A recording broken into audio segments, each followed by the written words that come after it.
Fala galera, sejam bem-vindos a mais um MTCast. E vocês já imaginaram que o sonho do triatlon pode levar vocês para o Kuwait, morar no Kuwait? Pois é, meu convidado dessa semana é o Rogério Sheib Filho, que está morando no Kuwait agora como técnico para ajudar a montar o programa escolar de triatlon. Então, é uma vaga bem curiosa e ele contou para a gente como é que é esse desafio de montar uma estrutura dessa num país árabe que tem leis diferentes, principalmente para homem e mulher. Toda a carreira dele, como é que ele começou, ele é de Curitiba, então é discípulo aí do Homero Cachel, conhece todo o pessoal, a piazada lá de Curitiba.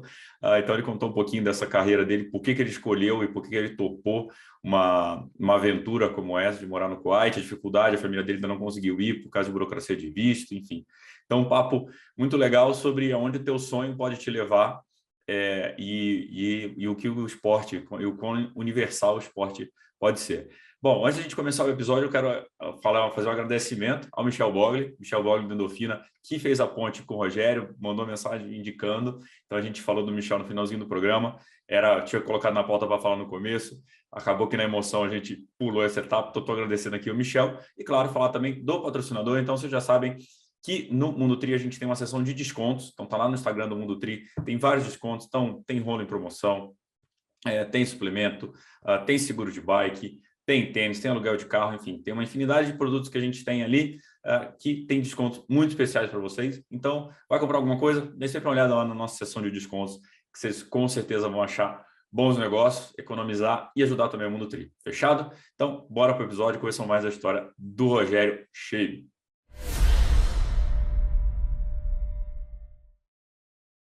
Fala galera, sejam bem-vindos a mais um MTCast. Hoje com a gente, direto do Kuwait, Rogério Sheib Filho, que não é o pai, é o filho. Beleza, meu velho? Beleza, Gabriel. Tudo bem. Que horas são aí? Aqui são 3h10. A gente tem uma diferença de 6 horas agora entre o Brasil e o Kuwait. Até acabei de falar com a minha família, falei, agora eu preciso desligar que preciso entrar online aí. Show de bola, cara. Bom, meu velho, a tua história a gente já conversou offline aí, né? Mas já soube de alguns países aí que você passou, então a gente vai passar um pouco por essa história para falar para a galera, né, como é que você foi parar sendo técnico de triatlo no Kuwait. Acho que tem outros desafios aí pré-Kuwait, que você já me falou, mas do começo, assim, cara, como é que, bom, de onde você como é que você começou, como é que o triatlo entrou na tua vida? Tá. Bom, eu sou de Curitiba, nascido e criado em Curitiba. Ah, tenho uma família de boas condições, então sempre pude fazer muito o que eu quis, assim.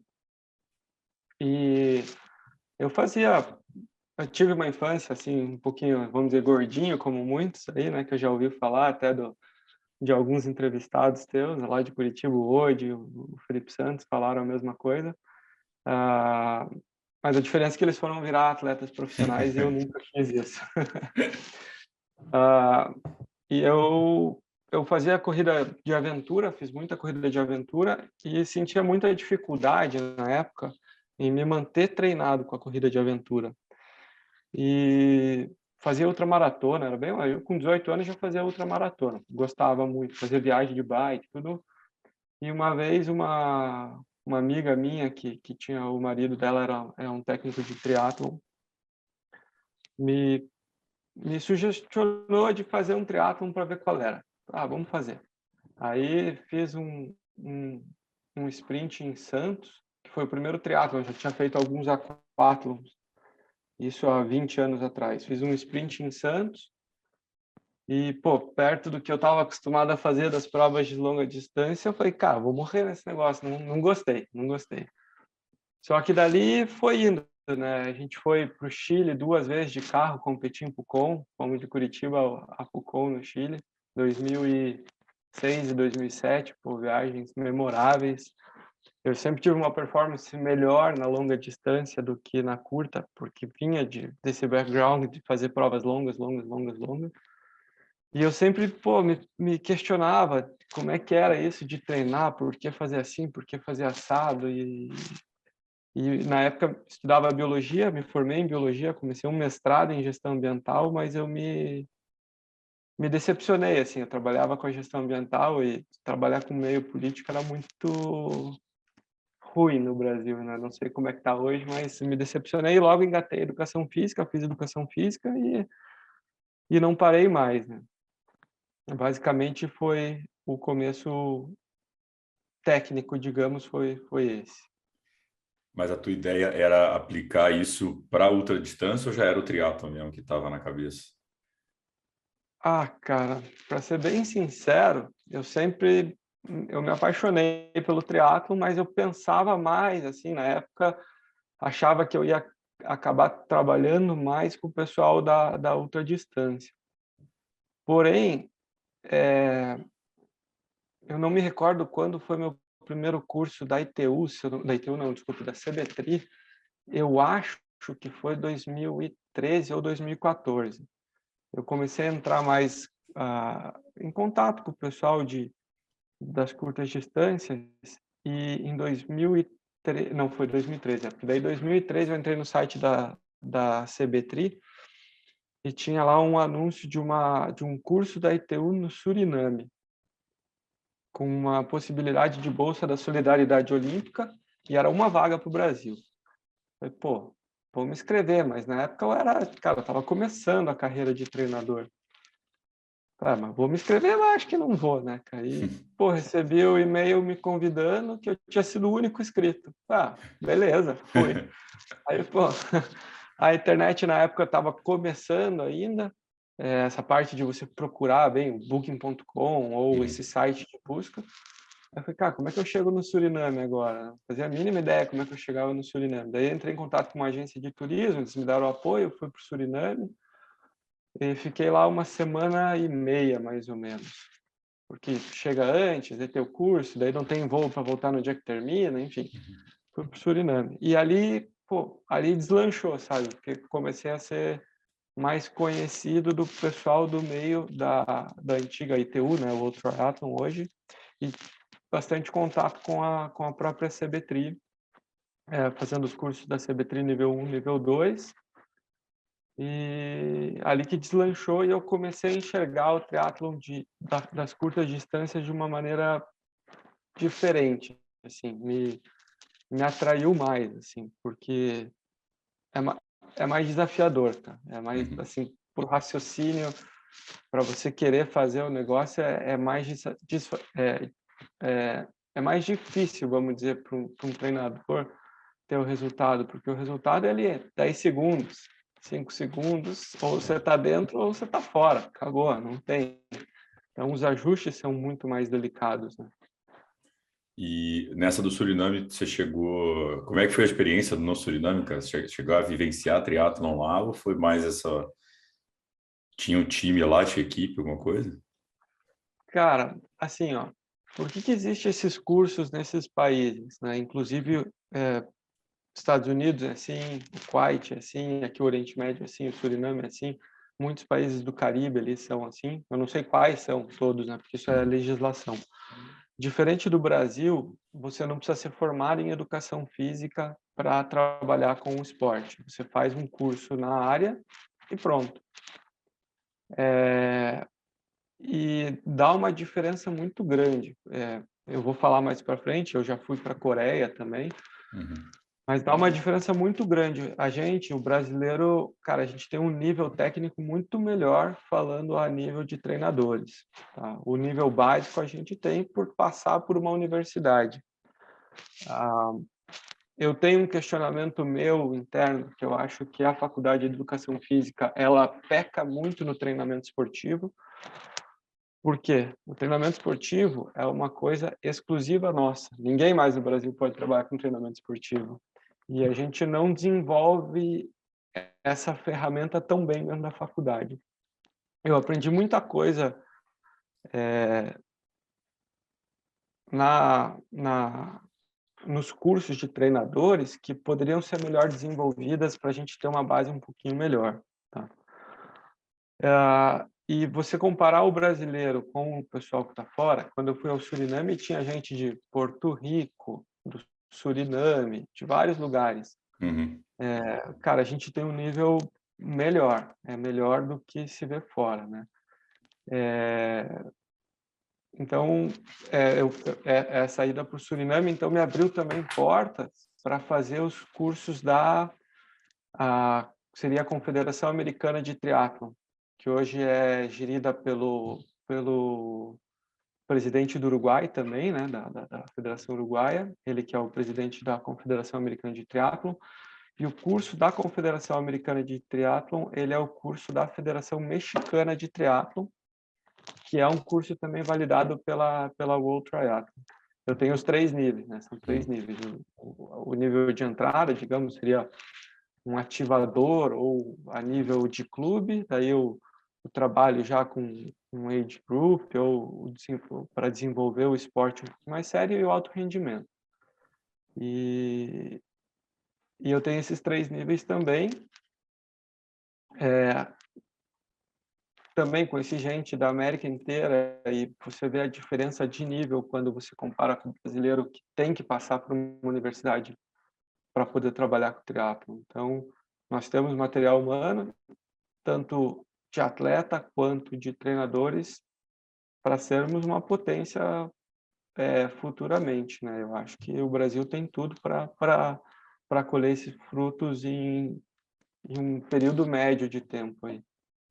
Legal, bom, legal. Essa parte da faculdade eu tinha vivenciado um pouco nos Estados Unidos. Eu conheci um técnico brasileiro que mora lá, o Felipe, da Breakaway, e eu tinha falado, eu falei, cara, que só precisa de um curso e tal, né? O André Lopes, que é atleta profissional brasileiro, tá lá, também fez os cursos para poder dar aula.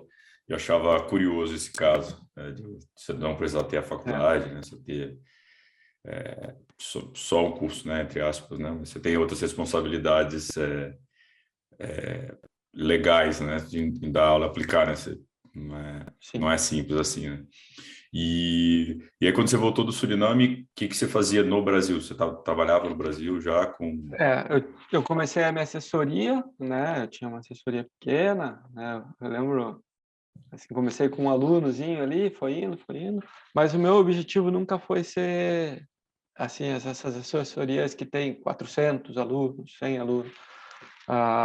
Eu consigo lidar muito bem com, dependendo entre os corredores e os triatletas, entre 25, 30 alunos, eu consigo segurar bem e trabalhar com qualidade, né? Porque isso foi uma coisa que eu sempre coloquei em mim, assim, eu estudo e eu tenho que, pelo menos, tentar colocar o que eu aprendi para os meus clientes, né? Então, a única coisa que eu cobro dos meus clientes é que eles tenham uma seriedade com a planilha, né? A seriedade não quer dizer que eles têm que ser campeão mundial ou campeão do age group, não. A gente vai sentar, vai estipular o que essa pessoa pode fazer dentro do dia a dia dela, né? E dentro do que a gente, em conjunto, chegar num objetivo comum de dias a treinar, o que vai treinar, onde vai treinar, como vai treinar, é que respeite a planilha. É a única coisa que eu cobro deles, assim. E tem funcionado bem. Só que para isso eu preciso ter tempo disponível para analisar as planilhas e dar um retorno legal para o atleta. E o atleta tem que treinar e fazer o feedback, né, minimamente online para que eu tenha alguma ferramenta de análise. E aí voltou do Suriname, falou, cara, não quero ficar no Brasil não. Como é que foi essa história desse Demorou um pós? pouco. Né? Demorou um pouco. Eu fiz o Suriname, aí fiz os cursos. Comecei, acho que foi 2015, eu fiz o nível 2 da CBTRI, 16 e 17 eu fiz o 1 e o 2 da América Triathlon. E eu, nesse meio aí, porque eu trabalhava em 2 frontes, tá? Eu sempre gostei de trabalhar com triatlon, mas na faculdade eu gostei de trabalhar com idoso, e eu trabalhava com idoso também. Sempre gostei de trabalhar com idoso, eu fazia personal de idoso, até porque precisava de uma renda, né, financeira para me sustentar. E trabalhei com os idosos até eu vir para cá, até eu vir para o Kuwait, que foi ano passado, eu trabalhava com idoso ainda. E nesse tempo aí dos cursos, eu comecei a desenvolver minha própria metodologia e eu comecei a ter algumas dúvidas práticas. E um dia eu falei, cara, vou falar com o Homero Cachel. Acho que você já sabe quem é o Homero Cachel, né? O Homero é um treinador de Curitiba. Para quem não conhece, ele foi treinador do Juracy nas Olimpíadas. Acho que em 2 das 3 que o Juracy foi, o Homero estava com ele. Treinou o Eduardo Lazo, o Cauê Willi, o Matheus Martinhac, a Gabriele Lemes está com ele também. E falei, cara, vou mandar um e-mail para ele porque eu preciso de uma ajuda. E mandei um e-mail para ele, ele me respondeu, falou, vá lá na academia, vamos conversar. E, cara, ali a gente começou uma relação de amizade bem grande, assim. Eu tinha meus alunos, ele tinha os alunos dele, e, pô, marcavam uns treinos juntos, faziam um trabalho, tentando fazer um trabalho meio combinado, assim, bem incipiente. E eu fui aprendendo, né? A gente trocava ideias. Passei um tempo na Federação de Triatlon do Paraná, dando um auxílio lá como diretor técnico, quando a federação reativou, porque ela tinha ficado desativada por um bom tempo. Assim, sempre tentando ajudar, cara. Sempre tentando ajudar. Aí também trabalhei em alguns momentos como árbitro de triatlon no Paraná, tentando para ajudar mesmo, né? Fiz o curso de arbitragem, cheguei a fazer um trabalho como delegado técnico da Confederação Brasileira nos campeonatos de youth. Foi uma no Paraná e outra foi... Onde é que foi? Foi em Palmas que eu fui também, sempre ajudando, tentando fazer o esporte crescer. Eu gosto muito de trabalhar com o pessoal ali da categoria Youth e da categoria Júnior. Me chama muito a atenção, é um público que eu gosto bastante. E o Homero, a gente foi estreitando laços, a gente chegou a lançar um projeto junto, daí veio o Covid e atrapalhou.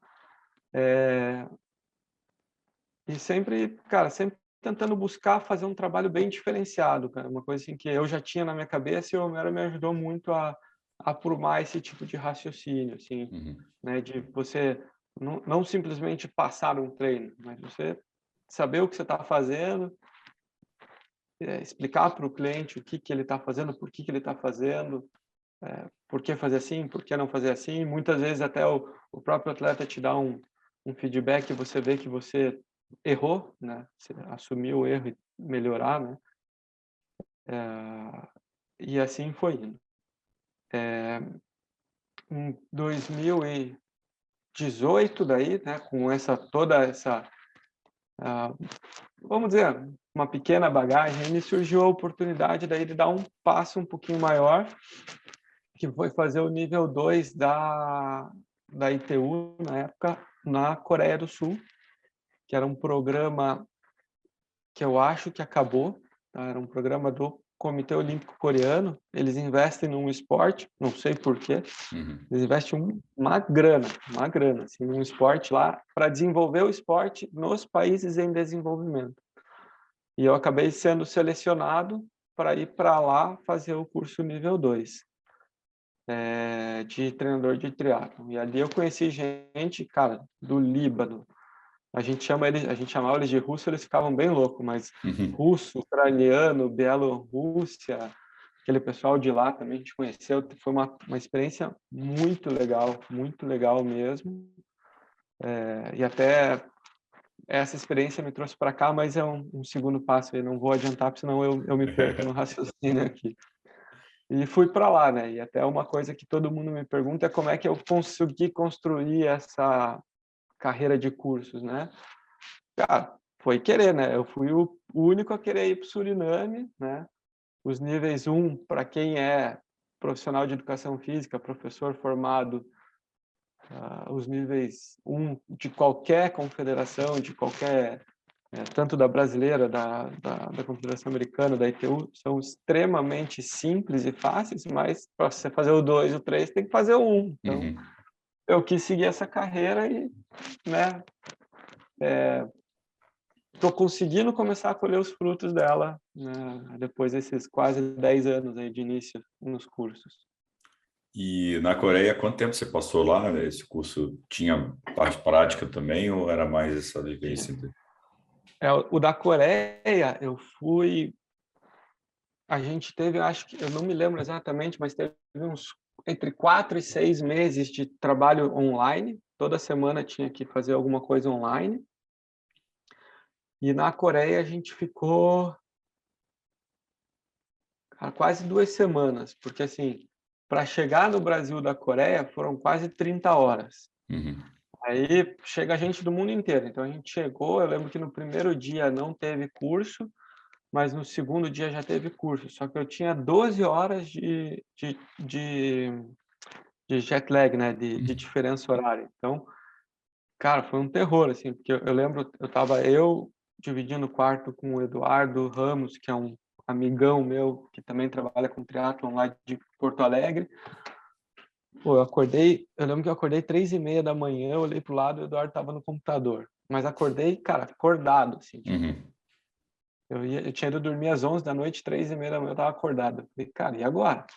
Né? Não dorme mais, não Uhum. dorme mais. Não tem condição. Só que na aula de tarde você tava lá que o olho ardia de sono, né? E a gente passou 1 semana e meia de estudo na Coreia, e daí, né, entre chegada e ir embora, umas 2 semanas eu fiquei na Coreia.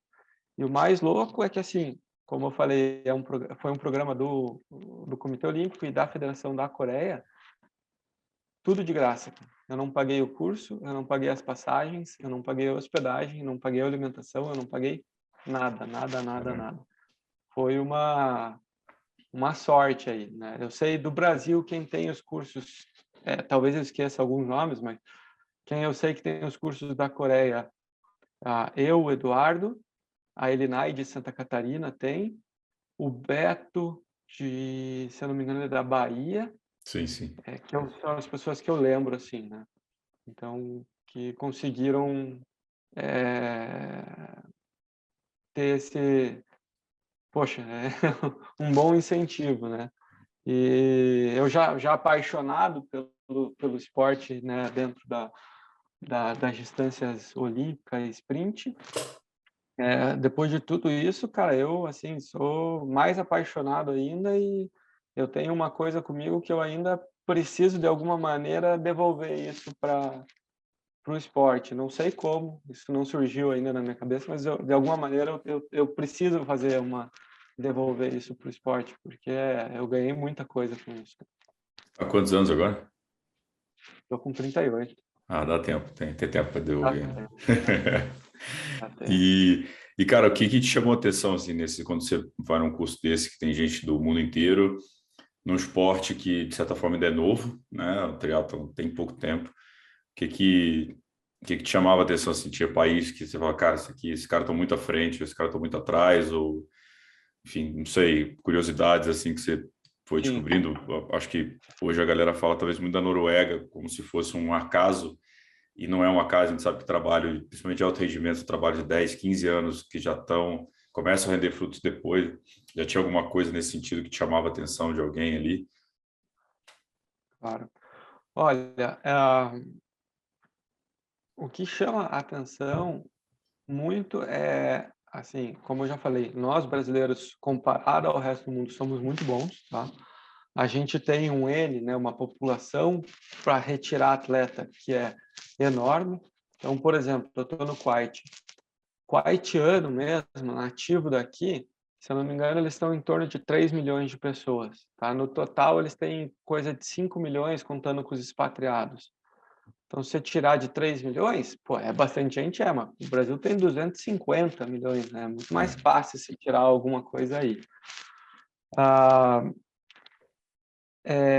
no mundo inteiro existe problema com insegurança para treinar. No mundo inteiro isso é comum, tá? Aqui é muito ruim de treinar o ciclismo. A gente pensa que, pô, fora do país é melhor. Não, não é melhor. Aqui é ruim. Eu sei que Dubai e o Catar, eles têm alguns lugares exclusivos para o ciclismo, né? Mas é uma coisa fora da realidade. Na Europa, você vê as pessoas com qualidade melhor para fazer o trabalho de ciclismo, sim, mas eles têm o problema da neve, nós não temos, né? Eu conversei, né, eu brinquei, os russos que eu conheci lá na Coreia todos reclamam também da qualidade, para você ter qualidade de treino, assim, de ciclismo mesmo. O pessoal da antiga União Soviética, tecnicamente falando, os treinadores são muito bons, são muito capacitados, têm uma outra ideia de treinamento, né? Cada treinador ele tem a sua filosofia de treino, né? A ITU ela é muito clara na filosofia que eles querem. A ITU ela quer participação em massa. Para você ter participação em massa, a criança, quando entra no esporte, ela precisa gostar. Ela gostando, ela permanece e ela vai ter um período longo. E o que a gente vê de diferente nas principais potências esportivas é isso, é o programa da base muito bem feito. Então, eu não sei falar sobre o programa norueguês de base, eu dei uma boa estudada no programa francês, no programa irlandês e no britânico. Eu estudei porque eu tive que usar algumas ideias para desenvolver alguma coisa aqui no Kuwait. Então, o que eles fazem para ter essa longevidade? Começa tudo na escola. Mas como é que vai fazer o triatlon na escola? Não tem nem piscina. Não precisa ser o triatlon. Você vai começar na escola com alguma coisa multiesportiva. Então, vamos colocar num português mais simples. Se você fizer gincanas, você consegue começar a colocar a criança na cultura esportiva. E mais, saber que você precisa desenvolver nessa criança não o endurance. O endurance é fácil de você desenvolver depois. É a velocidade, né? Porque, independente da distância do triatlo, seja o super sprint ao Ironman, quem vai ganhar não é o mais resistente, é o mais rápido. Então, você tem que desenvolver velocidade. E você consegue fazer esse trabalho com as gincanas, com vai e volta, com revezamentos, né? A riqueza motora é que tem que ser desenvolvida. Isso você vai desenvolver até lá seus 12 anos, mais ou menos, dependendo da maturidade biológica, né? Não cronológica. Aí, depois disso, eles passam para a fase, vamos dizer assim, uma pré-especialização, que aí já envolve necessariamente trabalhar o ciclismo, mas o ciclismo numa forma muito mais na pilotagem da bicicleta do que no desenvolvimento de potência, né? Você vai trabalhar pilotagem, tomar água, né? Eu sou uma pessoa que eu tenho um defeito grande no ciclismo. Eu não consigo tomar água com a minha mão esquerda. E por que isso é um problema? Porque se eu estou num pelotão, eu estou tomando água com a minha mão direita, eu preciso frear, o meu freio que eu vou acionar é o freio dianteiro. Aí eu vou ser catapultado da minha bike. Então, isso é uma coisa que eu não desenvolvi. Eu sei fazer, quer dizer, eu consigo tomar, mas na hora do vamos ver, o meu automático é pegar a carmanhola com a mão direita. Então, vários detalhes são importantes, né? Então, trabalhar em percursos reduzidos, trabalhar pelotão, porque a criança vai aprender a dar com o ombro aqui, se segurar, fazer. Esse é o tipo de trabalho que eles começam ali com 12, 13 anos, trabalhando velocidade, muita velocidade na corrida e na natação, principalmente, né? Para daí fazer a especialização ali com 15 a 17 anos, você especializa para daí ver se a criança, que agora já é um jovem, vai ter o futuro como atleta profissional. Então, a grande diferença é isso, fazer um trabalho de base muito bem feito, né? Que hoje, assim, eu sei quem faz isso muito bem há muito tempo é o pessoal lá da Bahia, né? Que a gente até trocou umas figurinhas aí que nesses contatos do mundo aí eu conseguia algumas vagas para meninas irem para os Estados Unidos, porque agora o triatlo entrou na liga colegial deles lá, né? Então, pô, cara, é muito maluco, né? Você começa com contato aqui, contato lá. Um cara dos Estados Unidos me procurou querendo saber se eu tinha meninas do Brasil para indicar. Aí eu indiquei eles, o pessoal da Bahia, o pessoal da Elinai lá em Santa Catarina e do Homero no Paraná, que são as pessoas que eu conheço que estão fazendo esse trabalho de base né, bem feito, né? Uhum. Todos conectados hoje, não menos a Linai. A Linai tem o projeto dela próprio de Santa Catarina, mas o projeto da Bahia e do Paraná são, né, vinculados ao projeto do Juraci, que nada mais é que isso, né, cara? É o É. trabalho de fomento da base, né? E que está sendo muito, muito bem feito. E o Homero, se eu não me engano, assumiu como head coach agora, né? Do projeto do Uhum. Juraci. E deixar para a galera aqui, a gente gravou com o Juraci, eu não lembro qual foi o episódio, vou deixar aqui que ele explica também um pouco do projeto, como é que começou essa história. Então, um projeto Sim. realmente bem legal e já bem grande no Brasil, já tem várias cidades, já vários estados, então deixar aqui para a galera. E é aquilo, né, cara? Acho que a receita todo mundo sabe, né? É esforço, né? Vontade política, né? Política pública de esporte, de fomentar o esporte para Sim. criança e que a coisa desenvolve, né? Mesmo e a gente não precisa necessariamente ser um atleta profissional, né? Mas acho que os valores que o esporte trazem para as crianças é algo que são ensinamentos que a pessoa vai levar para a vida inteira, dependente da carreira que ela seguir, né? Então, não é nem pensando em fazer um projeto de montar atletas olímpicos, né? Mas sim de criar melhores pessoas e o resto, né? A natureza cuida, mas você pelo menos deu uma base melhor. Né? Isso é uma coisa maluca, cara, que eu observo aqui no Kuwait. O Kuwait, se a gente for pensar, é um país que começou a ficar rico na década de 60 e em 85, se eu não me engano, teve a guerra do Kuwait com o Iraque, devastaram tudo aqui. Então, assim, os pais das pessoas que hoje têm ali seus 40, 50 anos foram as pessoas que ainda pegaram o Kuwait pobre. E esses caras eram pescadores. A vida dos caras era ir pescar de verdade. Pescar peixe, pérola, voltar, ficavam fumando aquela xixa que eles chamam, que é aquele, sei lá o nome daquilo, cachimbão gigante que eles compartilham, né? E tomar chá na beira do mar. Essa era a vida dos caras. E, cara, hoje é um país com 3 milhões de pessoas que produz 3 milhões e meio, até 4 milhões de barris de petróleo por dia. Então, cara, imagina a renda per capita num Uhum. país desse, né? Que aqui, que se produz aqui é petróleo e plástico, mais nada. Não fazem nada, nada, nada. Eles estão muito atrasados. E eu observei, assim, na beira da piscina, cara, porque você pega uma população que era pobre, ficou rica, todo mundo tem babá, todo mundo tem motorista. Cara, eu já vi gente que não consegue amarrar o tênis com 14 anos aqui. Não, não é mentira, cara. É maluco. Eles não têm uma riqueza motora Caramba. zero, cara. Zero, zero, zero. É impressionante isso. É falta de brincar, é falta de desenvolvimento mesmo, assim, né? E, e ainda tem aquela coisa do super proteger os filhos, ou até não sei se não me incomodar em ter que educar meus filhos, que a gente vê Uhum. em muitos aqui.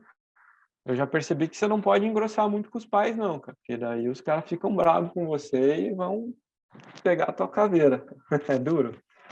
Então, assim, a gente tem no Brasil toda a condição, né?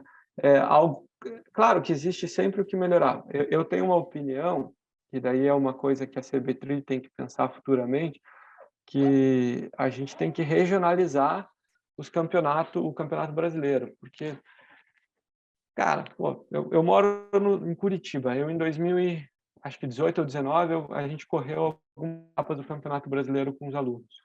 Eram 5 etapas. A gente tinha que ter os 3 melhores resultados, se eu não me engano, eram o que contavam. Então a gente foi a Brasília, fomos a Santa Catarina. Cara, tem uma etapa que eu não lembro para onde a gente foi. Aí tem etapa no Nordeste, tem etapa no Centro-Oeste. É muito caro. Uhum. É muito, muito caro, né? Então, a gente tinha que, de alguma maneira, regionalizar os campeonatos, sei lá, fazer uma Copa Sul, uma Copa Sudeste, de repente fazer alguma coisa Sul-Sudeste para fazer uma pré-seleção, para daí para um campeonato brasileiro que fosse, sei lá, itinerante, porque é muito caro viajar no Brasil. E cá entre nós, viajar com bike, cara, que coisa chata que é É, viajar com bike, cara, é muito chato isso. sim. É só incômodo, né? Então, a gente teria que de alguma maneira, pela dimensão do Brasil, tentar fazer alguma coisa regionalizada que fosse classificatória para um campeonato brasileiro, não sei. A gente tem que desenvolver isso como sociedade, né? E quando eu digo como sociedade, é muito fácil a gente reclamar da confederação e não ajudar, né? Eu acho que isso é uma coisa que nós, treinadores e atletas, precisamos ter uma meia-culpa e ajudar, né? Eu vou dar um exemplo. A gente foi nesse Campeonato Brasileiro, eu acho que foi 19, em Brasília, e, pô, teve a prova dos profissionais um dia antes, todo mundo lá, tal, tal. Pô, chegamos no Congresso Técnico dos Amadores, cara, não foi ninguém da CBTRI. Eu lembro que eu cheguei, o Barcelos, ele é vice-presidente, ele estava na ponte lá assistindo a prova, eu cheguei e falei, cara, posso te dar uma opinião? Não vou abrir, não vou colocar no Instagram, porra, ninguém foi, nem... Pô, vocês querem fomentar o esporte, vocês precisam atender os age group. Cara. Alguém da CBTRI tinha que estar lá, cara. Vocês têm que dar esse privilégio ao atleta do age group. Ele falou, cara, você tem razão, desculpa, e a gente vai melhorar para a próxima. Então a gente tem que ter uma crítica construtiva. É muito fácil falar, pô, você trabalha na CBTRI, vocês não fazem nada. Tá, mas e aí? Vamos tentar ajudar, né, cara? Não é tão simples assim se tocar uma federação. Meter o pau Sim. é fácil, né, cara? E até a mídia, cara, até a mídia, né, fazendo até minha culpa, né, mídia especializada, mídia de nicho. Eu acho que a obrigação nossa também é ajudar, ter um porta-voz dessas coisas. E a gente já tive reuniões com a CBTRI, já gravamos com o Barcelos também. Tenho falado com eles para a gente ter essa comunicação direta de soltar esse tipo de notícia aqui, do tipo, o cara abriu vaga para o Suriname de novo, sei lá, ser esse negócio, ou mostrar como é que são as políticas da própria CBTRI. Eu acho que é uma Claro. meia-culpa também, e vou até absorver isso também para a gente, de dar um toque É, que é importante para o faz esporte parte da crescer, né? sociedade, né? Né? Vocês fazem parte dessa sociedade, né? Com certeza. E até porque hoje o dinheiro circula muito mais fácil, vamos dizer assim, na longa distância, né? Sim, Ah, mas, né, as leis de incentivo ao esporte não pagam a longa distância, né? Você pegar todos os atletas de longa distância durante o Covid, cara, esses caras passaram um perrengue, né? Agora, quem está num programa olímpico, quem estava nesses programas de desenvolvimento esportivo pro triatlon olímpico, triatlon sprint, de alguma maneira sobreviveu mais fácil do que quem né? estava na longa distância, né? A não ser, claro, os grandes nomes sempre vão ter uma verba publicitária mais fácil do que quem está ali tentando subir um degrau.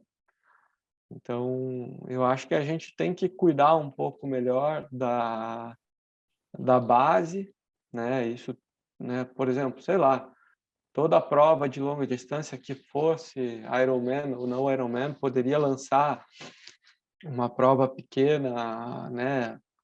Para as crianças, começando com criança mesmo, né? Eu sei que existe um custo. Eu lembro que em Curitiba, há um tempo atrás, para você fazer uma prova de 10 quilômetros na cidade, só para fechar a rua, custava quase R$ 20.000.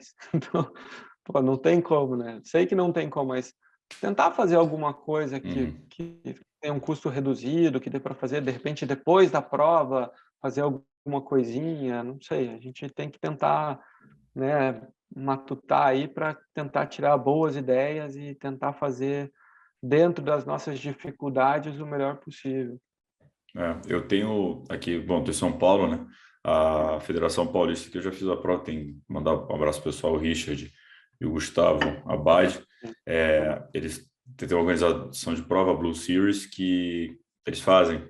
Eu fiz o duathlon e depois que acabava lá e começava a ter outras categorias. E, cara, era um barato. Tipo, primeiro que eu acho muito legal, geralmente que o filho de um triatleta, ele vai ver o pai ou a mãe fazendo o negócio e ele quer participar, né? Ele quer estar na brincadeira. E, cara, era um barato, que aí tinha lá o duatlon da criançada, O difícil era controlar os pais, não as crianças. As crianças obedeciam muito mais que os pais, que É, ficavam no meio lá, quase atrapalhando para torcer. é, Mas tenho certeza que, cara, esse tipo de experiência fica marcada e a criança vai querer voltar, vai, né, vai querer fazer mais sim, vezes e vai acendendo esse fogo, né? sim. E você falou uma palavra-chave, né, que é a brincadeira. A criança está indo ali para brincar. Ela não. Se você pegar 200 crianças que fizeram uma etapa de uma prova qualquer aí, as 200 se divertirem, as 200 subirem no pódio, as 200 ganharem sua medalha, não importa quem foi primeiro, segundo, terceiro, as 200 vão sair muito felizes dali. Agora, se você começar a colocar primeiro, segundo, terceiro e dar a premiação, 3 vão sair felizes, as outras 277 vão sair frustradas por não Uhum. terem conseguido o pódio e muitas vezes frustradas pela cobrança dos pais, né, não dos próprios colegas. Então é sempre lembrar isso, né? A criança tá ali, ela tá ali para brincar, cara. Se isso for divertido para ela, ela vai ficar, né? E a gente pode correlacionar isso simplesmente, muito fácil na nossa vida, né? Você pega o triatlo de longa distância, infelizmente, a retenção do atleta que entra e faz só a longa distância é muito baixa, porque o cara tinha uma vida X, de repente a vida dele muda totalmente, é divertido por um tempo, e depois, cara, deixou de ser divertido, ele já tem a tatuagem dele, ele vai parar, ele não vai ficar, né? Então, Sim. para nós também, né? Para adulto isso é importante também. É claro, e cara, pensando para a gente, eu como mídia, você como técnico e todos os envolvidos, acho, no ecossistema no caso do triatlon, quanto maior o bolo, né? Quanto mais a gente aumentar o bolo, maior vai ser a fatia. Então, realmente, quanto mais a gente tiver essas pessoas praticando o esporte, mais marcas vão vender, mais técnicos vão ser formados, mais, né, mais eventos, Claro, enfim, tudo claro. rola, né? Então, é importante mesmo. E E, tem outras questões, né? Por hum, exemplo, a parte financeira, se você for pensar, é, isso não existe nem na ITU. Eu não sei se existe discussão interna ou não, mas, por exemplo, para o esporte ser mais puro, digamos, nas categorias de formação, eu sou um cara que defendo que as bicicletas elas têm que ter um padrão. Então, por exemplo, você vai pegar lá um carro de... Eu não entendo muito de automobilismo, mas um carro de, sei lá, Fórmula 2. Eu acho que, se eu não me engano, os carros de Fórmula 2 eles têm um padrão, mesmo motor, mesmo tudo. Se não for, outras categorias são assim. Então, você teria que ter algum padrão da ITU, sei lá, por exemplo, as bicicletas elas têm que ter até X quilos, as rodas têm que ter um máximo de um perfil, porque senão você começa a ter, e o que dá a diferença, né? Uma vantagem para os países mais ricos na base, né? Comparado hum, aos países que têm um menor poder aquisitivo. E isso é uma coisa que a gente poderia lançar também dentro do próprio país, né? Porque no Brasil existe uma diferença de classe muito grande e que o triatlon fica inviável para quem não tem uma condição de gastar, sei lá, 15, 20 mil reais numa bike, né? Mas ele poderia estar com uma bikezinha ali de 3, 4, que não é barata, né? Mas dentro de um padrão permitido para que a gente sim. tenha um desenvolvimento maior, né? Da base, né? Esse ponto é interessante mesmo, cara, que eu acho que hoje o esporte, o triatlo tem uma barreira de entrada é, gigante, né? Hoje você falou 20 mil reais, né? Assim, sei lá, se um adulto que você entra hoje no triatlo, cara, a bicicleta tá muito mais cara, tá muito 40 pau, É, 50 pau, uma bike, então assim, fica difícil até a pessoa que quiser entrar depois mais velha no triatlo, acho que isso acaba até tornando tardia a entrada, porque o cara precisa ter uma condição financeira para estar no triatlo hoje como adulto, né? é. E a pessoa fala, puta, como é que explica em casa que vai gastar 40 pau numa bike? Às vezes Pois é é, foda. pois é, Você tem que pois é. estar com um dinheiro sobrando, e, enfim. Mas essa questão é interessante, da base, pelo menos ter um nível mínimo de bike, nível máximo de bike ali, Máximo, é. né, para poder botar todo mundo em mesma condição, né? Porque assim, fica difícil jogar o jogo dessa forma, né? O jogo não fica Com igual, né? certeza, A parte do com esporte, né? certeza. Um dos valores esportivos é a justiça, né? Não existe, né? Nesse É. caso. E, cara, falamos bastante do Kuwait aí. Como é que você foi parar Técnico de triatlon no Kuwait, que agora Cara, os caras fazem petróleo, plástico e triatlon, é isso? Mudou? é, cara, foi assim, tudo network, né? A gente, nos cursos, você conhece gente do mundo inteiro, mas em 2019, antes do Covid estourar mesmo, eu entrei, que eu já estava buscando uma vaga de emprego fora, ah, por vários motivos. Eu estava desanimado com o Brasil, cara, a gente trabalha e parece que tem que trabalhar mais para pagar conta, e a gente tem o custo do Brasil extremamente elevado, né, para o cidadão. E meu filho nasceu em 2017, e eu via, cara, que eu não tinha tempo para ficar com meu filho, cara. Falei, cara, eu preciso ter uma qualidade de vida que o Brasil hoje tá difícil de prover, né? Você quer cobrar um determinado valor pelo seu trabalho, que muitas vezes a pessoa não paga, não porque ela não quer, mas também porque ela não consegue pagar isso, né? Então, eu precisava ver alguma maneira. E comecei a buscar vagas para sair, né? Para eu ter esse tempo mais com meu filho. A minha esposa apoiou, também, estava a fim de ter essa experiência, né? Alfabetizar meu filho em outras línguas, conhecer outras culturas. A gente, logo que decidimos dar esse passo, a gente matriculou o Luigi, que é o meu filho, numa escola bilíngue, para ele já começar a ter o inglês como língua. Bilíngue não, a escola é em inglês, a língua estrangeira é o português lá. Uhum. E daí, em 2019, eu entrei no site da ITU e achei uma vaga para o Catar. E, cara, fiz meu currículo, mandei, fiz uma entrevista em março de 2020.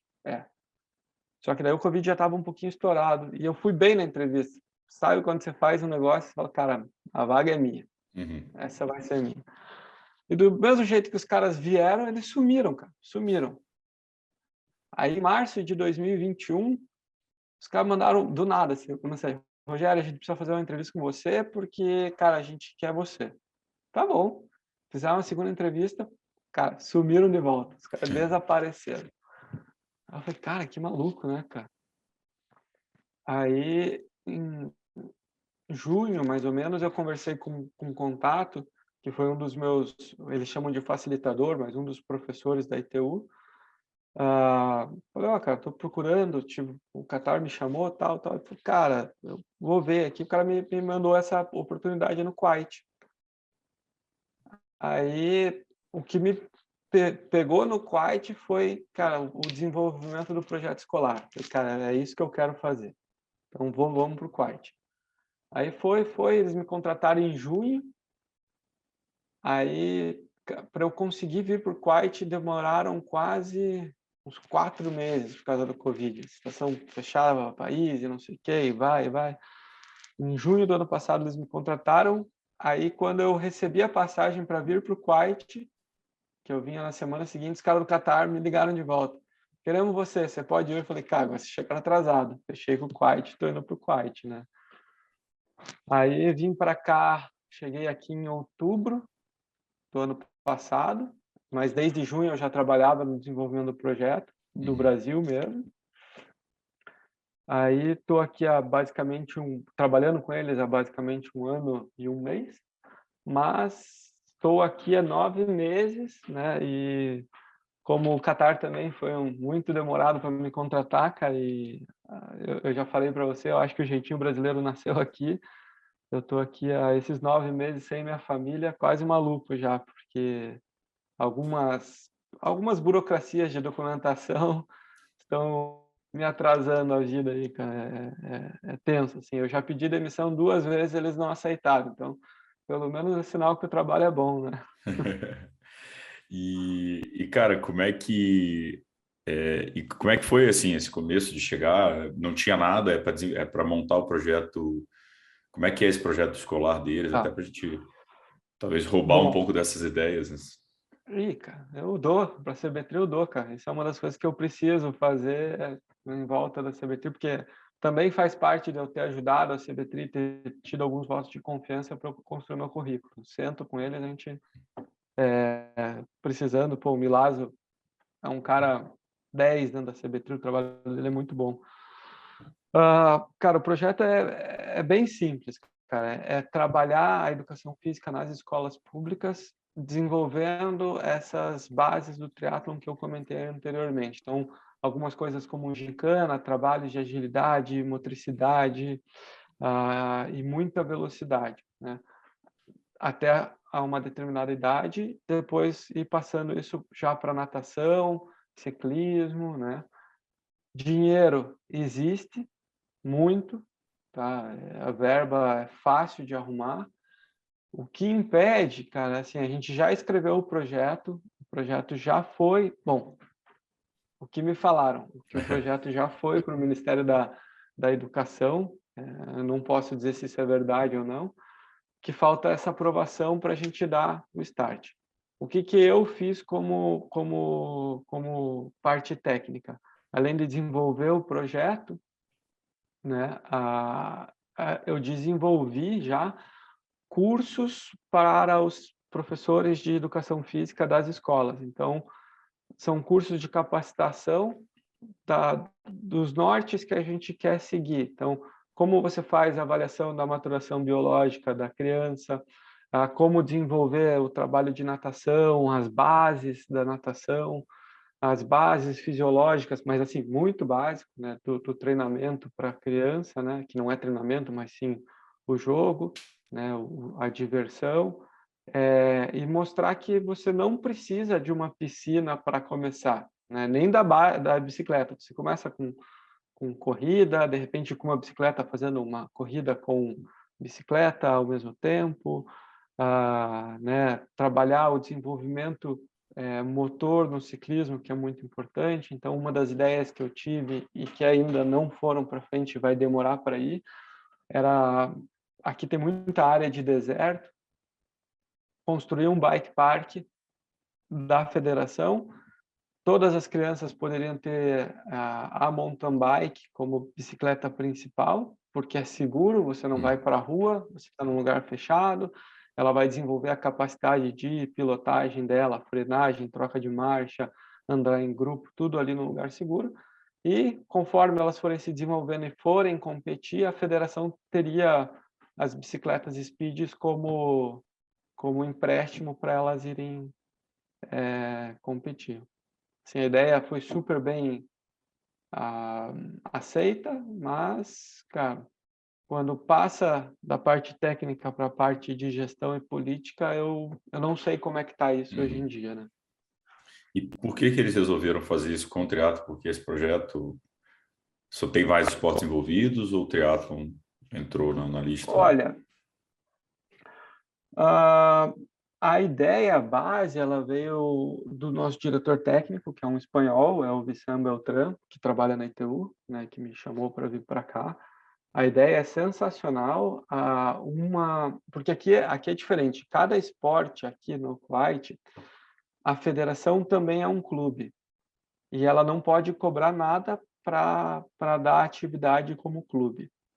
Isso em todas, tá?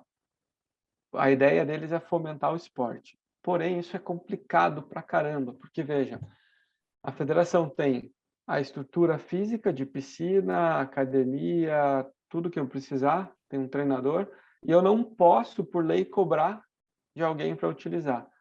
Aí você tem uma guerra de mercado muito complicada, porque eu, como treinador, consigo desenvolver ali, malemar, 50, 80 pessoas, né? Assim, malemar, porque é gente pra caramba.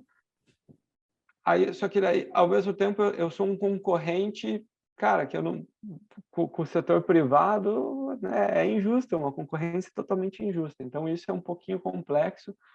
A gente ainda não conseguiu ainda trabalhar muito bem essa ideia de não ter que trabalhar como um clube, tá? Nós estamos batalhando para que as pessoas, os gestores da federação entendam isso.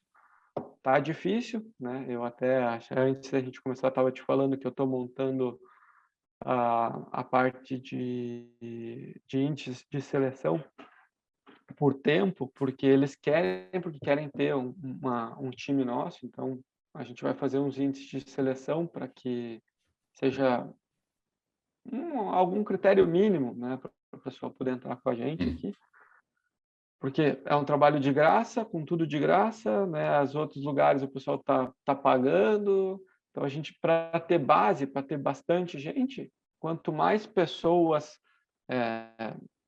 trabalhando com triatlon, melhor. Agora, se eu tenho um produto gratuito e bom, sendo concorrente de alguém que tem que pagar um monte de coisa, eu desestimulo a concorrência a crescer, né? Então, nós estamos tentando fazer esse trabalho aí. Então, esse espanhol, que é o Vissan, ele deu essa ideia, que é muito boa. Uma parte técnica aqui da federação super apoiou e a gente desenvolveu. Agora, né, a parte política aí tem que trabalhar para que isso vire uma realidade. E essa parte política, aparentemente, temos esses problemas no mundo inteiro, né? É, aqui é muito forte, cara. Eu acho que foi um choque para mim, né? A chegada no Kuwait. Isso foi um dos choques que eu tive, porque a gente fala, pô, Dubai, Catar, a gente pensa que é tudo igual, e não é. Aqui eles estão alguns passos atrás ainda em relação pô, respeito do trânsito. Cara, os caras saem na mão aqui no trânsito, cara. É verdade, cara. O cara para o carro e sai na mão. E, pô, os carros não são um carrinho, não, cara. É carro, cara. É máquina mesmo. Se fecha, é buzina e, pô, é meio maluco, assim. Eles não têm uma ideia ambiental aqui, é zero. Zero, zero, zero. Eu já vi cara parar o carro na rua, pegar um monte de lixo, colocar na calçada, fechar a porta e ir embora.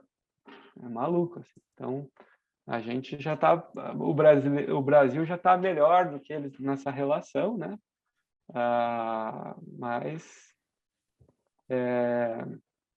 também temos alguns problemas políticos que nos atrasam, né? Aham. E você falou desse caso aí, que mais que história ou que te chamou a atenção assim no Kuwait, cara, e é independente de triatlo ou não, né? Que, cara, é outra cultura. Primeiro que o final de semana já é sexta e sábado, né? Isso aí já muda a história. Sábado, Mas, sei lá, de coisa engraçada, o hábito que você viu aí, você fala, cara, não acredito. Sei lá, que te chamou a atenção, assim, tem alguma coisa? cara, tem várias coisas, assim. Quando eu vim pela Turquia, né? Então, a Turquia é um hub, um aeroporto muito grande, né? Cara, a hora que eu olhei a fila do meu embarque para o Kuwait, eu falei, caceta, cara, onde é que eu tô indo, cara? Porque, O que eu tô assim, fazendo? um monte... Nossa, cara, ali, juro, cara, me bateu um certo desespero, porque você vê o cidadão mais idoso, que é acostumado com aquela vestimenta tradicional, barba, Uhum. as mulheres aqui, elas usam... pode ser que eu fale alguma besteira, porque a linguagem também é um pouco diferente, mas elas usam três vestimentas muçulmanas, islâmicas, mais tradicionais. Então, só o lenço na cabeça, que é a hijab. Aí, aquela vestimenta que fecha todo o olho, tem dois tipos. Tem a burga, que seria a burca, né? Que tem uma fendazinha, um tecido aqui Uhum. entre os dois olhos, e tem a outra que é o negab, que tem o olho, fica visível. Cara, a hora que você olha aquilo, putz, cara, é meio chocante. Eu confesso que eu ainda não me acostumei, cara. Ainda é um pouco, ah, é um pouco difícil de ver, assim, cara, porque é uma coisa da cultura deles, do machismo, né? Ah, Aqui tem um shopping que é muito grande, chamado The Avenues. Cara, o shopping é imenso. Assim, o pessoal vai no verão caminhar no shopping, porque é grande mesmo. Então, para queimar tempo, vão para lá. E, pelo que eu entendi, o Kuwait ele ainda é um dos poucos países que não tem impostos. Então, o pessoal vem da Arábia Saudita para cá para fazer compra, e você vê esses sauditas lá que são mais tradicionalistas, é um pouco impactante, assim. A, a coisa da religião é bonita, cara, é muito legal. Eu sou religioso, eu sou um bandista, eu tenho as minhas crenças, E religião, como eu falo, a gente não discute. Ou você respeita, Sim. ou você respeita. Não tem outra saída, né? Então, ah, cansei de, pô, 3, 4 da manhã, porque depende do sol, da lua, na verdade, começa a chamada da reza. E mesquita, cara, você anda uma quadra, tem uma mesquita atrás da outra. Então, eu estou num prédio aqui, eu tenho uma mesquita do meu lado direito e uma mesquita do meu lado esquerdo. Então, cara, 3 da manhã começa a chamada da reza. E, cara, são 5 vezes por dia, né? Então, você, pô, acorda com umas chamadas de vez em quando, né? Assim, fora essa questão religiosa e cultural, que o aspecto cultural religioso, eles andam muito juntos, É. né? Fora isso, cara, a sociedade é muito parecida com a nossa ainda, é muito parecida.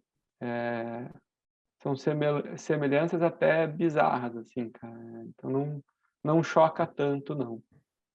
E no caso de. Você falou que tem muito expatriado, né? Então, eu imagino também que isso seja culturalmente mais. Por exemplo, sei lá, tua esposa e ela não necessariamente precise cobrir a cabeça, enfim, entendeu? Óbvio, para entrar em mesquita precisa, Mesquita. né? É. Mas é tranquilo esse fato de lidar com estrangeiros ou ainda tem esse estranhamento por ser uma coisa nova, né? Serem os novos ricos, digamos assim. Não, é tranquilo, é bem tranquilo. Ah, assim, você ainda existe uma coisa que é diferente aqui, existe muito academia de homem e academia de mulher, né. No prédio onde eu moro tem uma academia para homem, tem uma para mulher.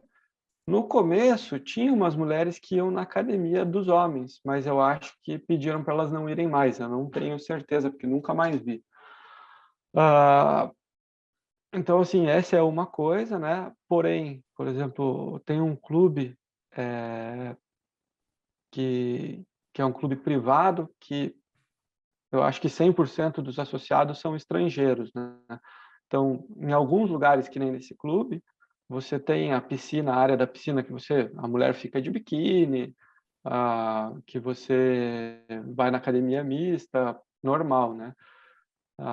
Mas, assim, fora isso, para a mulher, basicamente é cobrir os ombros, né, o decote e o cabelo para entrar nas mesquitas. Cara, a vida é normal, né, o álcool é proibido aqui, apesar de proibido, ah, se quiser, você consegue comprar no mercado negro. Ah, as embaixadas têm álcool, então eu fui na festa de Natal dos brasileiros, que foi até algumas pessoas da embaixada estavam lá e aproveitei, porque eu não sinto falta da cerveja, nada, Hum. mas um golezinho de vinho eu sinto, e, pô, se a gente tem um vinhozinho, eu tomei um pouquinho. Eh, então, assim, o álcool é proibido, você pode andar tranquilo, né. Eu, no começo, achava que eu tinha que andar de calça sempre, hoje em dia eu sei, eu saio, eu vou até o mercado, vou de chinelo, sandália, não tem problema nenhum, bermuda. Só a parte religiosa, assim, Uhum. né, cultural, que é um pouquinho diferente, né. Eu fui aqui tem a grande mesquita deles, que é um lugar lindo, cara, eu fui conhecer porque a primeira coisa que eu acho importante você estar na cultura de alguém é conhecer a cultura e respeitar a cultura. Então, uma vez, sem querer, sem saber, tinha uma pessoa rezando e eu não sabia, eu cruzei pela frente dela, e não pode. Eles têm eh, eles colocam algum objeto na frente antes de começar a reza, se for num lugar público. Então, você não pode passar entre esse objeto, mas eu, pô, estava na academia e era um peso. Ia saber eu que esse objeto era isso, né. Então passei, depois pedi desculpa e fui na mesquita para entender melhor isso, aprender, né. Eu ainda quero aprender o árabe, mas não cheguei nesse passo. E assim, cara, você respeitando a eles, cara, não tem erro nenhum, cara, nenhum, nenhum, nenhum. Outra coisa que faz parte do respeito, né, teve o Ramadã. O Ramadã é o mês santo deles, então eles fazem o jejum de antes de nascer o sol. Então vamos dizer que o sol nasce às 4 da manhã, então eles podem comer até às 4. Eles vão voltar a ingerir qualquer alimento, inclusive água, depois do pôr do sol. Então, cara, nesse período, você não vai sair com uma garrafa d'água na rua, né? Uhum. Quer tomar tua água, eu saía correr, eles têm, tipo, ah, água liberada por todo lugar, porque aqui é muito seco. Uhum. Eu saía correr aqui pelo bairro, estava com sede, olhava se não tinha ninguém e tal, até tomava um golezinho rapidinho e saía. Mas fazendo questão de saber que Uhum. ninguém estava vendo por respeito a eles, né? Não porque vai ser preso, não. Acho que nem tem legislação em relação a isso para o estrangeiro, mas por uma questão de respeito mesmo. Eu morei em Milão 2 anos e trabalhei com uma egípcia. E ela muçulmana, teve o Ramadã, só que caiu no verão europeu. E, cara, verão europeu amanhece às 6 da tarde e anoitece 9 da noite. Coitado dessa menina, cara o dia inteiro sem poder, porque o sol nunca se punha até ela conseguir comer. Então, ela falou, cara, tá difícil. Vou até me programar para ver se eu consigo da próxima vez não passar o Ramadã aqui, porque é muito duro para mim, que dura muito sol e eu passo mal, né? Então é muito tempo sem comer. É duro e, assim, eles têm algumas crenças, assim, crendice popular, né, em relação ao treinamento. Então, cara, os caras passavam 12 horas em jejum, né? Aí, e o jejum deles, que também é importante ressaltar, não é só a comida, mas de hidratação. Então, o atleta chega para você sem alimentação e desidratado, né? E eles acham que dá para treinar normal, né? Vamos socar a bota aqui, dá para treinar, comemos alguma coisinha. Então, eu fiz um trabalhozinho com os atletas que eu estou supervisionando, né? Algumas dicas de alimentação um pouquinho mais leve, hidratar. Aí a gente fazia um trabalho, assim, volumes menores, e eu nunca passava pelas altas intensidades das zonas aeróbias. Eu trabalhava mais no anaeróbio, tiros curtos, né, um carbo líquido na beira da piscina, e deu um resultado bem legal, eles gostaram. Porque eles tinham as credências, não, cara, a gente está acostumado, manda bala aí, vamos. Os caras acham que são super-homem, não. Assim, tudo bem, você aguenta, mas será que é a melhor opção? Aí consegui mostrar que, pô, existem coisas melhores a serem feitas e eles gostaram. E, cara, me surgiu um negócio, eu já tinha visto, não sei se em algum lugar, não sei se você sabe, mas assim, o atleta de alto rendimento, muçulmano, cara, se o Ramadã cair em competição internacional, não sei se eu vi história que ele pede, pode pedir uma exceção nesse período. Tu tem uma história dessa ou não? Ou eles não compete? Não sei se você sabe também, né? Cara, assim, ou não compete, ou você não segue a lei islâmica, que também, né, é opcional. Eu conheço vários aqui que não seguem o Islã, né? Assim como tem muito cristão que se diz cristão, né? Eu tenho comigo, foi até uma. Eu gosto um pouco de filosofia, então eu escuto, leio muito Mário Sérgio Cortella, e alguns outros filósofos que são fáceis de ler, né? Porque Uhum. tem que ter capacidade de entender o que estão falando, então eles mastigam bem para a gente, né? E o Cortella, o professor Cortella, ele é católico, e ele fala assim: se você é católico não, como é que é o termo? Não praticante, então você não é católico, porque para você ser, você tem que seguir as regras, né? E eu acho que é assim, ou você é, ou você não Uhum. é. Você pode acreditar na igreja, mas você não é um católico a partir do momento, por exemplo, a igreja não permite métodos anticoncepcionais.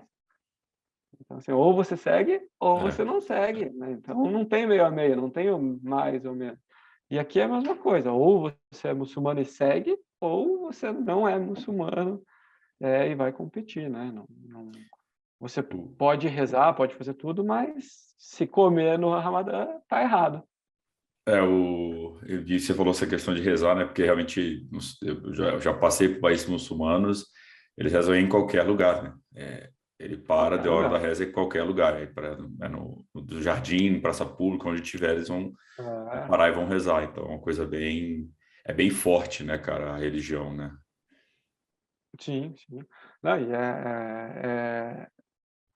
para quem acredita em uma religião, é bonito de ver, cara. É uma devoção legal de ver, assim. Tem umas coisas estranhas, né? Uma vez eu estava num restaurante, chegou a hora do cara rezar, eu fui ao banheiro lavar a mão. Cara, o cara lavou o pé na pia, fez tudo. Eu fiquei olhando e falei, nossa, o que que é isso? No começo, o cara tá lavando o pé na pia, um pé imundo.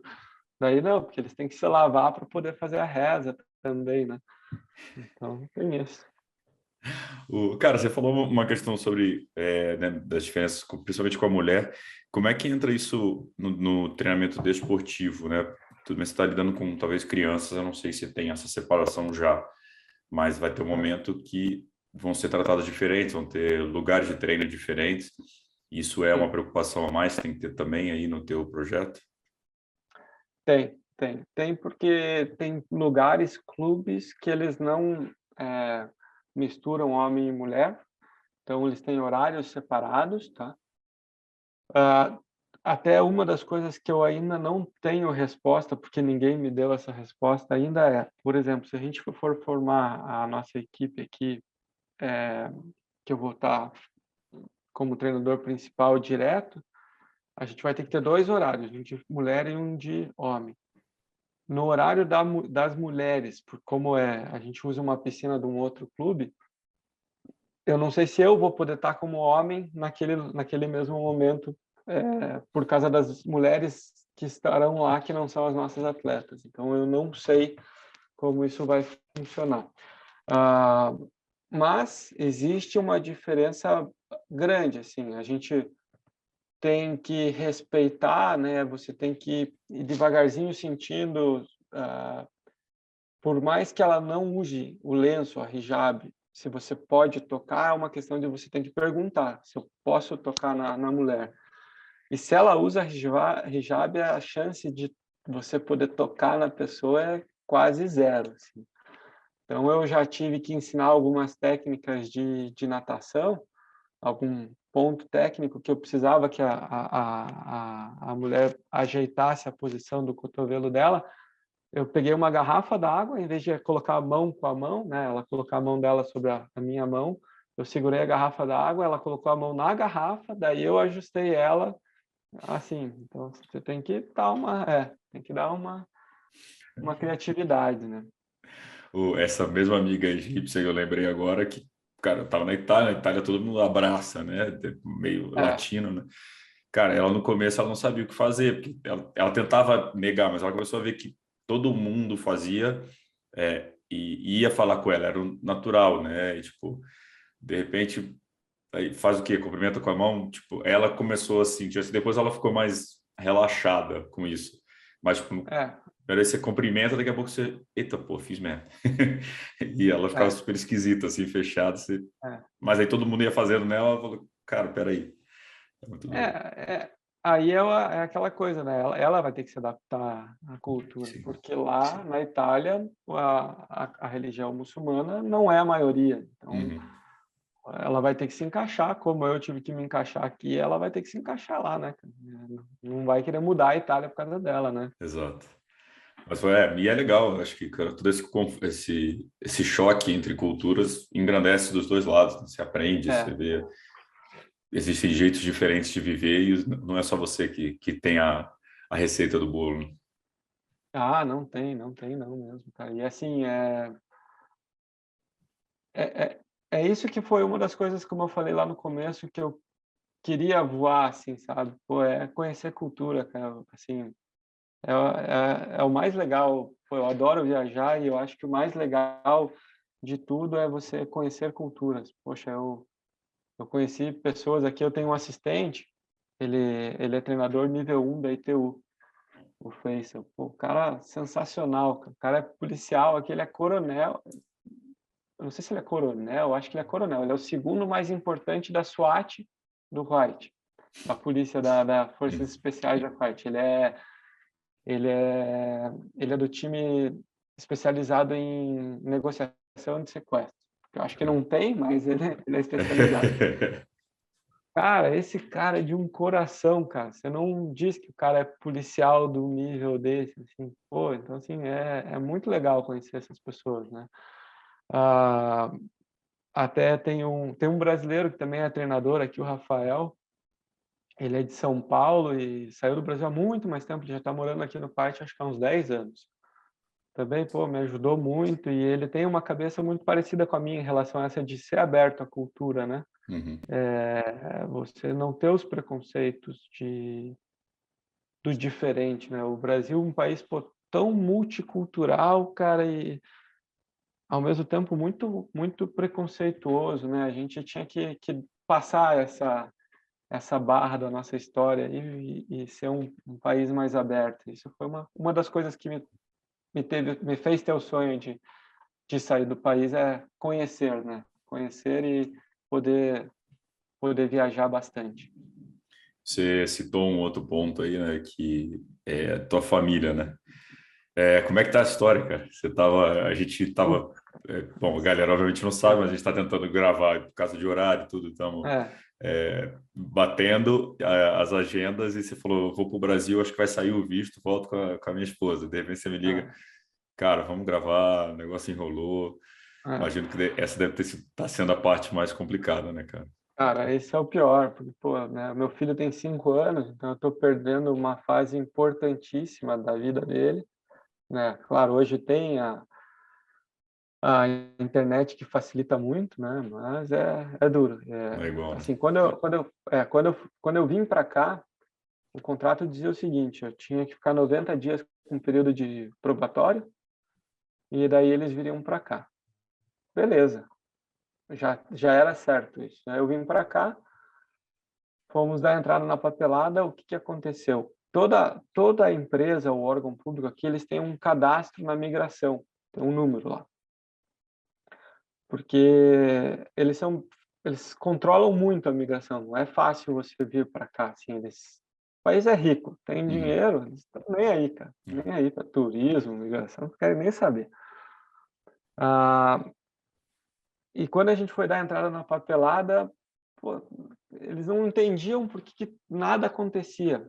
E assim, eles estão saindo do papel para ir para o digital. Nisso o nosso Brasil está bem à frente.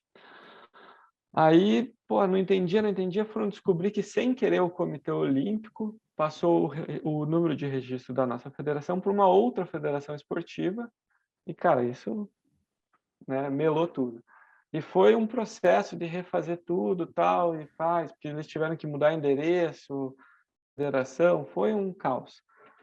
Aí, pô, vai dar certo, deu tudo certo, vai sair, vai sair, vai sair. A hora que saíram as documentações, que foi quando eu te falei, cara, vamos gravar aqui, melou.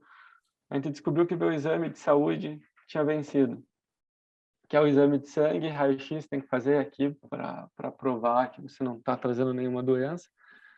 Porra, tinha vencido, daí refiz ele semana passada, só que o azar é que ele saiu, ficou pronto na semana passada, acho que na quinta-feira ficou pronto.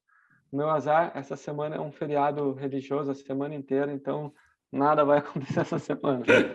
Então, os 90 dias já viraram 9 meses, cara, e assim, eu, pô, tenho muito a agradecer a minha esposa, a força, o apoio que ela está me dando, né? Porque nada disso seria possível. Claro, é um sonho nosso, né? Tá, sair do país, mas nada disso seria possível se ela não conseguisse me apoiar lá com meu filho, porque, cara, já chorei algumas vezes aqui em pensar neles, assim, Claro. e saber o que eu estou perdendo, né, desse momento com meu filho. Mas faz parte da, né, eu te falei, né, o Catar, cara, os caras sumiram, voltaram, faz parte da cultura deles isso aí, cara. Eu Uhum. acho que é um pouco assim, eles são um pouco assim, sabe? Eu já cansei de escutar dos próprios haitianos: ah, como é que tá teu documento? Ah, pô, tá atrasado. Ah, bem-vindo ao Kuwait, é assim mesmo. Pô, como assim mesmo, cara? Não tem lógica, cara. Né, cara, mas essa é a minha mesma experiência na Itália. Eu demorei quase 6 meses para conseguir ir. Tive um amigo que casou antes de ir. Cara, foi uma novela que tinha que entrar os dois juntos, não podia entrar separado. Essa casa de imigração Ah, é sempre chato, sempre demorado. Ele também, cara, deu estresse, enfim. Mas acho, mas é um aprendizado, né? Assim, acho que eu tive essa mesma situação de Milão, eu estava morando lá e estourou a pandemia quando eu estava lá em Milão, logo no epicentro da parada. Eu tive a oportunidade de voltar, não voltei antes. Falei, isso vai dar nada, esse negócio aí não vai dar nada. Daqui a pouco passa esse negócio aí, povo exagerado. Cara, fiquei 10 semanas preso em casa, não conseguia voltar. Cara, agoniante. Eu tinha perdido meu pai um ano antes, só que eu imaginei essa situação. Imagina se meu pai está doente, eu não consigo sair daqui porque eu estou preso. É um negócio muito, muito ruim, assim, de fazer, mas tem uma hora que você só fala, cara, não está comigo, né? Não está em minhas Sim, mãos, né? sim, sim. Mas é duro, é bem duro. O que faz assim a gente ter a resiliência, eu digo a gente, eu e minha família, é a oportunidade, né? Eu, assim, eu já falei, né, de ter meu filho com outras culturas, aprendendo outras línguas, e não só isso, cara, eu tô na metade do mundo. Agora, para eu visitar a outra metade do mundo é mais fácil, cara, É, mais perto, porque, pô, quando eu fui para a Coreia, eu lembro, cara, foram 30 horas de viagem, cara, é uma é coisa longe pra maluca, caceta. cara. Então, assim, é uma coisa que, assim, eu queria levar para a vida essa oportunidade, é isso que faz eu persistir um Uhum. pouco mais ainda, até porque você não podia sair por causa do Covid, eu não posso sair, porque se eu sair, cancela o meu visto, daí eu tenho que fazer tudo de novo, então eu tenho que esperar ou eu vou embora, só tenho essas É. duas chances. E os caras não deixaram tu pedir as contas, então não tem jeito. Pois é. Pelo menos eu consegui negociar algumas coisas com eles, né? Então, valeu a pena. Não, então faz parte. Meu velho, qual a melhor lição que você acha que o esporte te deu? Cara, eu acho que o esporte, ele traz uma coisa para a gente, o esporte de endurance, que é você saber lidar com rotina, ter rotina. A rotina, ela é essencial na vida da gente, né? Muito mais para o atleta amador. E você ter uma rotina traçada, se você, não tem como você olhar aqui, mas atrás do meu computador aqui eu tenho todas as coisas que eu tenho que fazer essa semana escritas, eu tenho o calendário da federação e eu tenho um pouco de dificuldade de memorizar números, as coisas, eu tenho as zonas de treinamento todas divididas em percentuais, porque de vez em quando eu preciso colar aqui antes de escrever os treinos. Então, o esporte, ele me ensinou muito a rotina e organização, porque uma rotina e a organização são palavras meio irmãs, assim, né? Então, eu acho que a rotina é o essencial, ser organizado foi a coisa que eu mais aprendi. E junto com isso, para você manter a rotina, é ter resiliência, né? A resiliência, Tá sendo insistir testada até essa resiliência, hein? não poder mais. Mas é em tudo, né, cara? Você leva isso para a vida, É. né? E qual que é o teu sonho hoje? Cara, meu sonho, eu ainda quero ir morar na Europa, por vários motivos, né? Conhecimento, cultura, né? Mas hoje a Europa é o berço do triatlo mundial, tudo passa por lá, né? Eu quero chegar lá, como sonho profissional é esse. É muito claro, assim, apesar de estar aqui, eu sempre estou em contato com as federações de lá, eu olho semanalmente. Eu tenho como minha rotina, semanalmente, eu tenho uma lista das federações que eu olho site por site para ver como é que estão, se tem oportunidade de emprego. É o meu sonho de estar lá.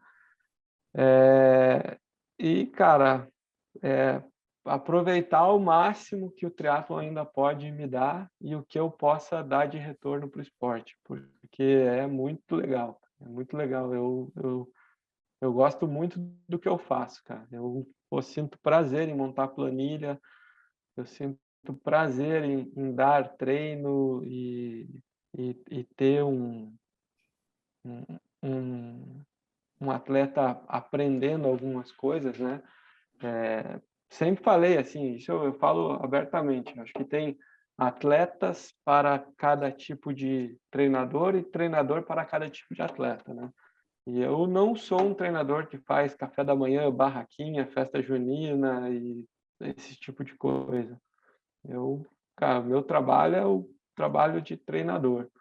Então, eu gosto muito dessa relação técnico-atleta, de troca de experiência, de aspectos pedagógicos do esporte. Isso eu acho muito legal.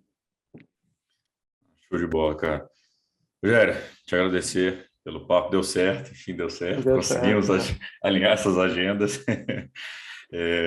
Cara, muito legal conhecer um pouco da tua história, conhecer também um pouco dessa dedicação ao triatlo, acho que isso é importante para mudar o esporte. Para mudar alguma coisa tem que ter pessoas idealistas, mas também apaixonadas, né?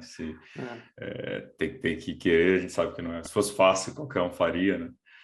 com certeza. Mas a partir do momento que você aceita mudar de tudo e ir para o Kuwait, que ir para a Itália é fácil, ir para a França é fácil. Ir para o Kuwait, topar esse aprendizado, esse estágio de vida, né? É muito É. legal e mostra também onde você quer chegar. E, cara, quando eu te falei até na mensagem, estou torcendo demais para desenrolar essa história do teu visto. Me avisa, pelo amor de Deus, quando esse negócio der Ah, certo. não, com certeza. Eu acho que vai ser uma principal publicação no Instagram, cara, tô indo pro Brasil, pô, ver minha família. E, cara, prazerzaço te conhecer e, pô, porta sempre aberta Valeu, aqui para valeu. você. Obrigado, obrigado. Eu, a gente conversou, né? Precisando também aí, a gente pode tentar fazer alguma colaboração com a Mundo Tri. Eu gosto muito disso, né? E eu queria deixar só aproveitar esses últimos minutinhos aí.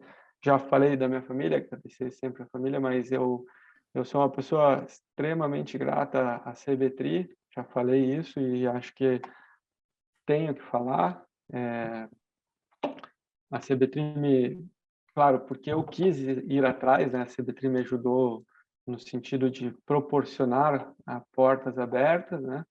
E eu, pô, não posso deixar de agradecer ao Homero, cara, meu parceirão, me ajudou muito no meu desenvolvimento profissional. Acho que é um cara, assim como eu, muito idealista também, né? Não é aqueles técnicos famosos que todo mundo conhece, mas é muito idealista.